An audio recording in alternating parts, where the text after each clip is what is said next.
গোটা বাংলাদেশের মানুষের কৌতূহল, বা আর কয়েকদিন ধরে বললেই ভালো, শুক্রবার 3টের উপর লন্ডনে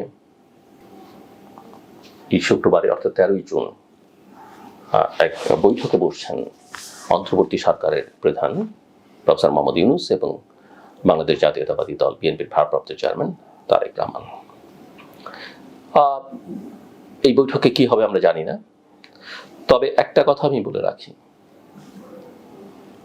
আমি জানি এটা বললে অনেকে খুশি হবেন না, কিন্তু তারপরও দেশের স্বার্থে, জনগণের স্বার্থে বলে রাখি, এই আলোচনায় বিএনপি বা মিস্টার তারেক রহমান প্রফেসর ইউনূসকে নানাভাবে খুশি করবার চেষ্টা করতে পারেন, সর্বোচ্চ সম্মান দেখাবার চেষ্টা করবেন, সেটা আমাদের প্রত্যাশা। তার চাওয়াগুলো শুনবেন। ইতিমধ্যেই তিনি অনেক কিছু নিয়েছেন, পেয়েছেন। তার সঙ্গে যারা আছেন তারা ইতিমধ্যেই অনেক সমস্যায়, জটিলতায়, ভবিষ্যতে পড়বার সম্ভাবনা তৈরি হয়েছে, সেগুলো থেকে মুক্তির প্রত্যাশা করতে পারেন। যেগুলো নিয়েছেন সেগুলো নিরাপত্তা নিশ্চিত করতে চাইতে পারেন। এগুলো বিএনপি দেয় দিক, দেবে কিনা সেটা বিএনপির ব্যাপার। কিন্তু একটা বিষয় যদি বিএনপি কম্প্রোমাইজ করে, সেটা হচ্ছে তাদের অনেক দিনের দাবি ডিসেম্বরের মধ্যে নির্বাচন চাই, পারলে আরো আগে। সেখান থেকে যদি বিএনপি কোনো কারণে সরে যায়, তাহলে নিশ্চিতভাবে বলতে হবে বিএনপি অতীতের মতো আরো একটা বড় ভুল করল। হ্যাঁ, অনেকে প্রশ্ন করতে পারেন ডিসেম্বর আর এপ্রিলের মধ্যে কি এমন দূরত্ব, আর যদি প্রফেসর ইউনূস অফারই করেন সেটা ফেব্রুয়ারিতে হতে পারে, জানুয়ারিতে হতে পারে, আমরা জানি না, তাহলে কি এমন একটা পার্থক্য? এটা একটা স্নায়ুর লড়াই, এটা একটা মরাল ভিক্টরি, পলিটিক্যাল ভিক্টরি ইস্যু। আর যারা এই নির্বাচন নিয়ে এপ্রিল জুন এগুলো করছেন, এই সরকারের ভেতরকার বাইরের পেছনের দেশের বিদেশের যারা, তারা আসলে বাংলাদেশে নির্বাচন চান না।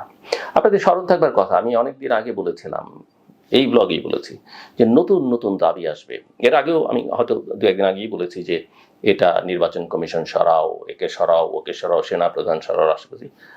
আপনাদের স্মরণ থাকবার কথা, এই কথা আমি বলেছিলাম যে সেদিন খুব বেশি দূরে নয়, নানা জায়গা থেকে পতাকা বদলাও, জাতীয় সঙ্গীত বদলাও, কথা কিন্তু উঠতে শুরু করেছে। ইতিমধ্যে আমি মনে করি আপনারা অনেকেই শুনেছেন। কাজে এটা একটা অন্ধকার জগতের খেলা। এই খেলায়, এই ফাঁদে বিএনপি যদি পা দেয়, আমি মনে করি এবং বিশ্বাস করি বল এখনো পুরোপুরি বিএনপির কোর্টে। কিন্তু বিএনপি যদি তার এই অবস্থান থেকে সরে, তাহলে অতীতে যেমন বিএনপি পার সম্ভাবনা তৈরি করে সেই সম্ভাবনা কাজে লাগাতে পারেনি। এমনকি এই জুলাই আগস্টের 2024-এর অভ্যুত্থানে সবচাইতে একক দল হিসেবে সাধারণ মানুষ অংশগ্রহণ করেছে, সবাই করেছে, সকল শ্রেণী পেশা, সাধারণ মানুষ, ছোট বড়, নারী পুরুষ, সবাই, ধনী দরিদ্র। কিন্তু রাজনৈতিক দল হিসেবে যদি বিবেচনা করা হয়, সবচেয়ে বেশি বড় অংশগ্রহণ বিএনপির ছিল, সবচেয়ে বেশি ত্যাগ তাদের ছিল, তাদের নেতাকর্মীদের। 15 বছরে তো ছিলই। এই সময় যে পরিমাণ রাজনৈতিক কর্মী বিএনপির নিহত হয়েছে, আহত হয়েছে, সেটা অন্য কোনো রাজনৈতিক দল তো হয়নি, বরং ধারে কাছেও নেই। সবারটা যোগ করলো তা হবে না। কিন্তু কৃতিত্বটা বিএনপি নিতে পারেনি, নেতৃত্বের কৃতিত্ব এই আন্দোলনের অভ্যুত্থানের নেওয়ার সুযোগ ছিল না। এবং বিএনপিও অত্যন্ত জেনারেসিটি দেখিয়ে সামনে যারা ছিল তাদেরকে সেই কৃতিত্বটা দিয়েছে। এই ঘটনায়, এই নির্বাচনী এই আলোচনা ডায়ালগে যদি ডিসেম্বর থেকে কোনো কারণে বিএনপি সরে যায়, তাহলে কবে নির্বাচন হবে, সেই নির্বাচনে বিএনপির ভবিষ্যৎ কি হবে, সেটা একটা বড় প্রশ্নবোধক চিহ্ন। শুধু তাই নয়, নির্বাচন যদি হয়ও, এমনকি কোনো কারণে যদি এই দুই পক্ষের সম্মতির পরেও কোনো কারণে, কোনো পরিস্থিতির কারণে যদি ডিসেম্বরের মধ্যে নির্বাচন হয়ও, সেই নির্বাচন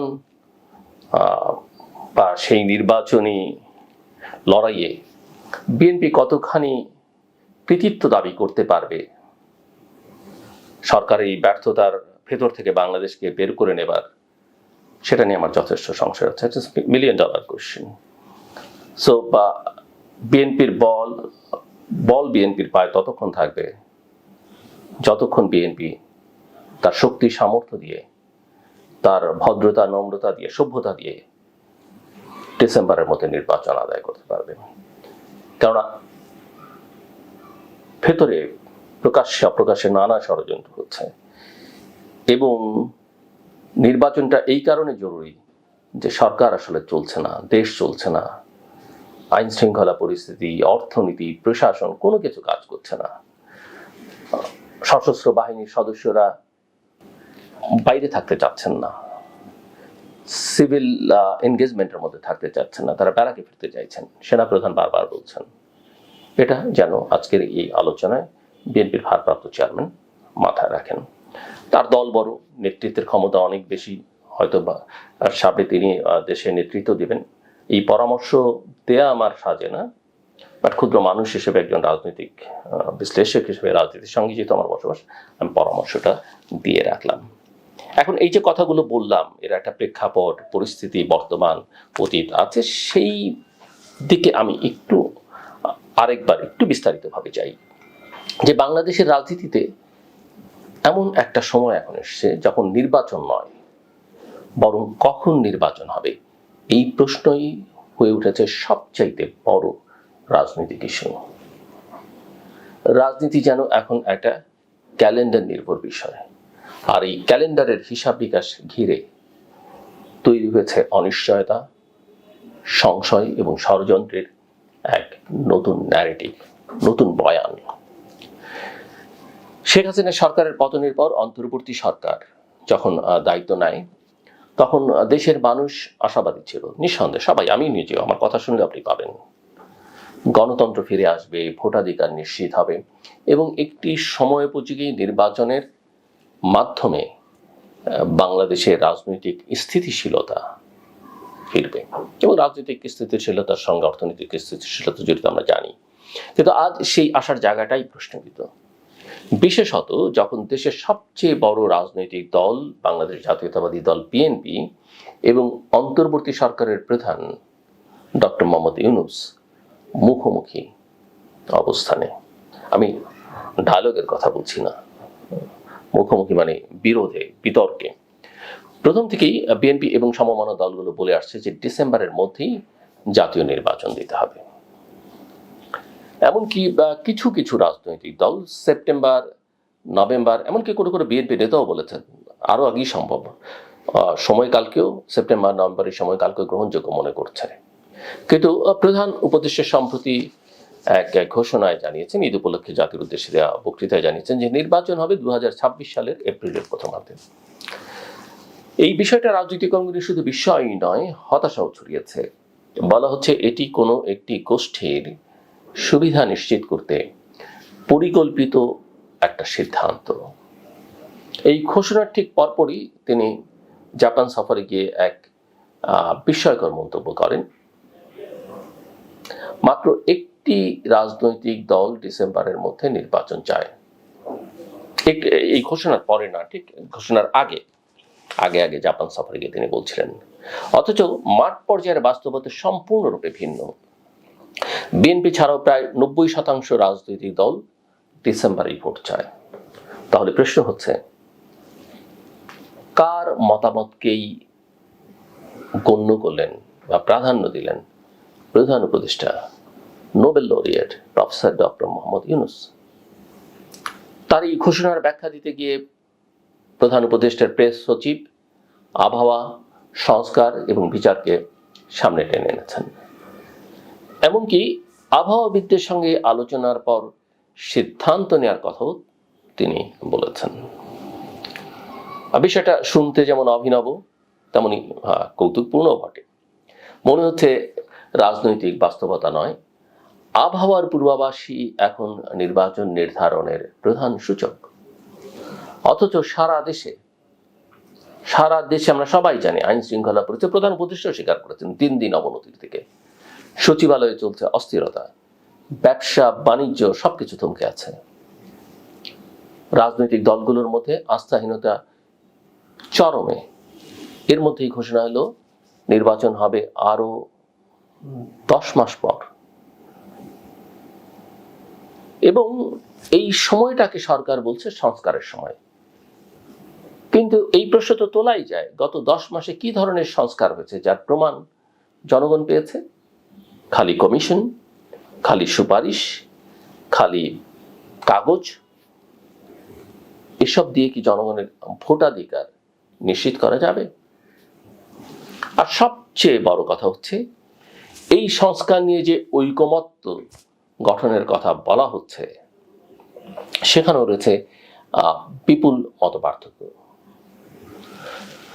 বাংলাদেশ জাতীয়তাবাদী দল বিএনপি যেমন অনেক মৌলিক সংস্কার প্রস্তাবে দ্বিমত জানিয়েছে, অন্যদিকে জামায়াত ইসলামী কিংবা এনসিপির মতো দলগুলো তা সমর্থন করেছে। তাহলে এই সংস্কার প্রক্রিয়া কি সত্যি জনমত নির্ভর, নাকি এটি একটি বিশেষ রাজনৈতিক পক্ষকে সুবিধা দেবার একটা প্রক্রিয়া? এই বিষয় নিয়ে অনেক কথা হয়েছে। আপনারা ভাবছেন, আমরাও ভাবছি, বলছি, আপনারাও বলছেন।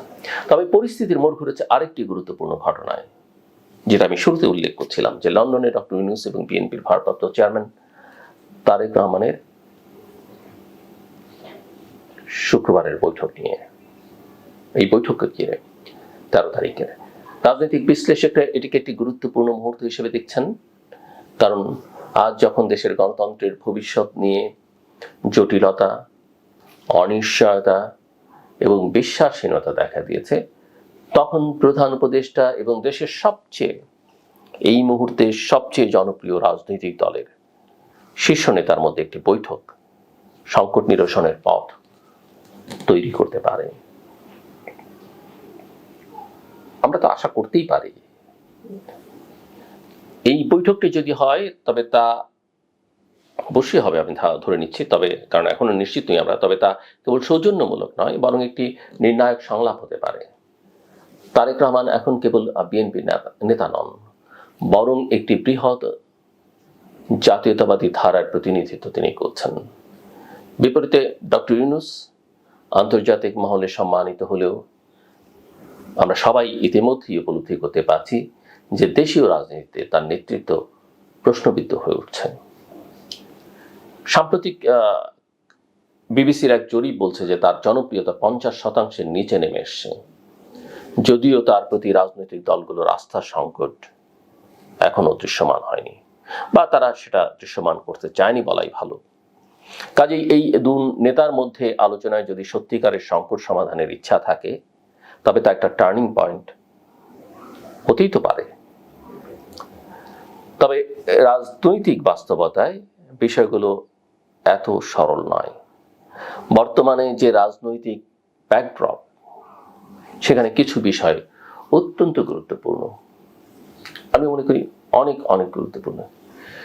বিএনপিকে নির্বাচনের বাইরে রাখবার চেষ্টা, সংস্কার কমিশনের সুপারিশের পক্ষপাতদুষ্ট প্রস্তাব অন্তর্ভুক্তি এবং বিভিন্ন সময় চিহ্নিত মিত্রদের আচরণে ভিন্ন সুর। এই প্রেক্ষাপটে বলা হচ্ছে যে সব আয়োজনই যেন বিএনপিকে ঠেকানোর একটা সূক্ষ্ম নকশার অংশ। আওয়ামী লীগ তো দৃশ্যপটের বাইরে আছেই। সরকার বিএনপি যা বলছে তার ঠিক উল্টোটা করছে, অথচ বিএনপি এখন কেবল একটি দল নয়, বরং একটি আন্দোলনের প্রতীক হয়ে উঠেছে। বাংলাদেশের গণতন্ত্রের উত্তরণের প্রধান শক্তি হয়ে উঠেছে। তারুণ্যের বড় একটা অংশ তাদের সঙ্গে রয়েছে। রাজধানীতে সম্প্রতি অনুষ্ঠিত সাম্প্রতিক তারুণ্যের সমাবেশ তারই প্রমাণ। এটা তারা সারা দেশে করেছে। যদিও এটি নগর জীবনে ভোগান্তি সৃষ্টি করেছে, অনস্বীকার্য, তথাপি রাজনৈতিক বার্তা ছিল স্পষ্ট, নির্বাচন চাই ডিসেম্বরেই। এখানে আমার মনে হয় আরো একটা বিষয় লক্ষণীয়। সরকারের অভ্যন্তরীণ একটা মহল, আমি যাদের কথা আকার ইঙ্গিতে বহুবার বলেছি, এখন ইউনূস সরকারকে দীর্ঘমেয়াদে ক্ষমতায় রাখতে চায়। ওই যে প্রফেসর ইউনূস যখন কোথাও যান, দেখানো হচ্ছে যে আলেমরা, হুজুররা, সাধারণ মানুষ বলছে, স্যার দালালদের কথা শুনবেন না, 5 বছর থাকতে হবে আপনাকে। এবং সামাজিক মাধ্যমে এই নিয়ে সরব একটা অংশ 5 বছর মেয়াদের কথা বলেছেন, কোনো কোনো উপদেষ্টাও বলেছেন, আমরা শুনেছি। অথচ এ ধরনের ধারণা শুধু গণতন্ত্র নয়, অন্তর্বর্তী সরকারের মূল চেতনারও কিন্তু পরিপন্থী। কারণ এই সরকার গঠিত হয়েছিল একটা সুষ্ঠু নির্বাচন আয়োজন করে বিদায় নেওয়ার শর্তে। এখন যদি সেই শর্ত উপেক্ষা করে ক্ষমতা দীর্ঘায়িত করবার ছক তৈরি হয়, তবে তা সরাসরি হবে দেশের সাথে, জনগণের সাথে বিশ্বাসঘাতকতা। অন্যদিকে সংস্কার নিয়ে ভিন্নমত থাকা সত্ত্বেও এক পক্ষ বলছে যে এসব প্রস্তাব বাস্তবায়ন হবে গণপরিষদের মাধ্যমে, কেউ বলছে গণভোটে, আবার বিএনপি বলছে শুধু নির্বাচিত সংসদের মাধ্যমেই এটা সম্ভব। এই মতপার্থক্যই প্রমাণ করে ঐকমত্যের জায়গাটা এখনো অনেক দূরে। তাই এখন প্রয়োজন হচ্ছে সত্যিকারের সংলাপ, সহমর্মিতা এবং একটা সুনির্দিষ্ট রোডম্যাপ।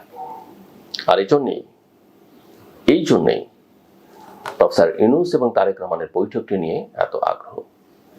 যদি এই বৈঠক থেকে একটা সম্মিলিত সিদ্ধান্ত আসে, ডিসেম্বরে নির্বাচন এবং নির্বাচনের আগে মৌলিক কিছু সংস্কার, বিচার প্রক্রিয়াকে এগিয়ে নেওয়া অপরাধীদের, তাহলে জনগণের আস্থা ফিরে আসবে নিঃসন্দেহে। ব্যবসায়ী, চাকরিজীবী, প্রবাসী, এমনকি তরুণরাও আশাবাদী হবে।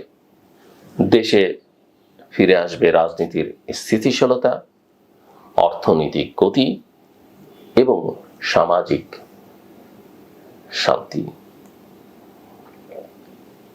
আজ যখন সচিবালয় উত্তপ্ত, প্রশাসন বিভক্ত, অর্থনীতি হিমশীতল, ডিজিটাল প্রোপাগান্ডায় সয়লাব দেশ, তখন নির্বাচনই হতে পারে সেই রিসেট বাটন, যেটা প্রফেসর মোহাম্মদ ইউনূস এক সময় বলেছিলেন। কিন্তু সেটা হতে হবে বিশ্বাসযোগ্য এবং গ্রহণযোগ্যভাবে। সেটা এপ্রিলে না হয়ে ডিসেম্বরে হলে আস্থা বাড়বে, সংকট কমবে। আর এপ্রিলে নির্বাচনটা হবে না, এটা বলবার জন্য বলা হয়েছে। মূল কথা হচ্ছে যে রাজনীতি মানেই আলোচনার মাধ্যমেই সমাধান। প্রফেসর ইউনূস এবং তারেক রহমানের বৈঠকটি সেই আলোচনার শুরু হোক। এটি সৌজন্য সাক্ষাৎই সীমাবদ্ধ না থেকে একটা যৌথ লক্ষ্য, গণতন্ত্র পুনরুদ্ধার নিয়ে এগিয়ে যাক। নির্বাচনের দিন তারিখ নিয়ে আর কোনো নোংরা কৌশল নয়, দরকার নির্দিষ্ট বিশ্বাসযোগ্য সিদ্ধান্ত। সেই সিদ্ধান্তই ঠিক করবে বাংলাদেশ আসলেই নতুন গণতান্ত্রিক যাত্রায় পা রাখবে কিনা। প্রশ্নটা অনেক গুরুত্বপূর্ণ, কিন্তু এখন সময় অনেক কম, কাজ অনেক বেশি। শুধু সময় বাড়িয়ে সমস্যা এড়ানো যাবে না। জনগণ চায় ভোটের দিন একটা সৎ প্রতিশ্রুতি আর রাজনৈতিক দলগুলোর মধ্যে সহাবস্থান।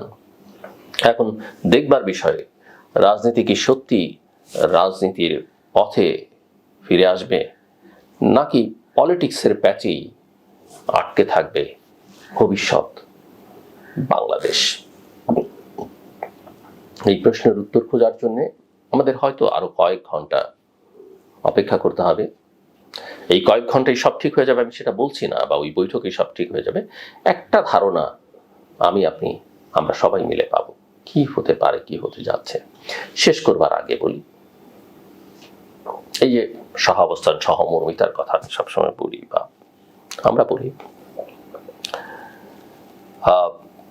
একদিকে সীমা লঙ্ঘন না করবার কথা আমরা শুনি, ধর্মগ্রন্থ বলে সীমা লঙ্ঘন করিও না। আরেকটা হচ্ছে যে অতিরিক্ত কোনো কিছু ভালো না, কোনো কিছু না, সেটা ভালো হোক কিংবা খারাপ হোক, ওটা ওই সীমার সঙ্গে সম্পর্কিত। এমনকি আমি যেটা আজকে বলতে চাইছি, অতিরিক্ত ভালোবাসাও ভালো না, সেটা যার সঙ্গে হোক না কেন, স্বামী স্ত্রীর সম্পর্কের ক্ষেত্রে হোক, প্রেমিক প্রেমিকার ক্ষেত্রে হোক, সন্তানদের ক্ষেত্রে হোক, বন্ধু বান্ধবের ক্ষেত্রে হোক, এমনকি শিশু বাচ্চাদের ক্ষেত্রেও। কথাটা ঠিক নেগেটিভলি নেবার সুযোগ নেই। যাকে আপনি ভালোবাসছেন, এই অতিরিক্ত ভালোবাসাটা তার জন্য বিরক্তিরও কারণ হয়ে দাঁড়াতে পারে। তারও, প্রত্যেকটা মানুষের, সেটা বয়োবৃদ্ধ হোক আর শিশু, তার নিজস্ব একটা জগৎ আছে। প্রতিটা মানুষের, প্রতিটা ইন্ডিভিজুয়ালের তার নিজস্ব কিছু স্পেস দরকার। আপনার ভালোবাসা, আপনি মনে করছেন আমি তাকে সব দিয়ে দিচ্ছি, আমি তার জন্য সব করছি, সুন্দর সুন্দর কথা, যা চাইছে সব, তার পেছনে লেগে থাকছি, কাছে কাছে থাকছি, সারাক্ষণ খোঁজ খবর রাখছেন, এটা কিন্তু সারাক্ষণ তার জন্য ভালো নাও লাগতে পারে। এটা মাথায় রাখা দরকার। প্রত্যেকের স্পেস দরকার, অতিরিক্ত কোনো কিছুই ভালো নয়। অনেকে মনে করছেন আমি তো আমার জীবন আমার সন্তানের জন্য দিয়ে যাচ্ছি, এই বাচ্চাটার জন্য দিচ্ছি, ও কেন আমার কথা শুনবে না, ও কেন মর্জি করছে, ও কেন ঘাটতারামি করছে, এসব নানান কথা নানান জন বলে। কিন্তু একবার আমরা বিবেচনা করি না যে তারও নিজস্ব চিন্তার একটা জগৎ আছে, মননের একটা জগৎ আছে। সেটা সবকিছু হৃদয় দিয়ে বিবেচনা করলে হয় না, ব্রেন দিয়ে বিবেচনা করতে, এটা যেন আমরা মাথায় রাখি। হার্ট কিন্তু আপনি রিপ্লেস করতে পারেন, ঠিক আছে? ধরেন আমার এখানে আরেকজনের হার্ট এনে দিয়ে আমার হয়তো কিছুদিন চালিয়ে নেওয়া যাবে, কিন্তু ব্রেন কিন্তু রিপ্লেস করা যায় না। এটা যেন আমাদের সবার মাথা থাকে। ভালো থাকবেন, আপনাদের সবার জন্য।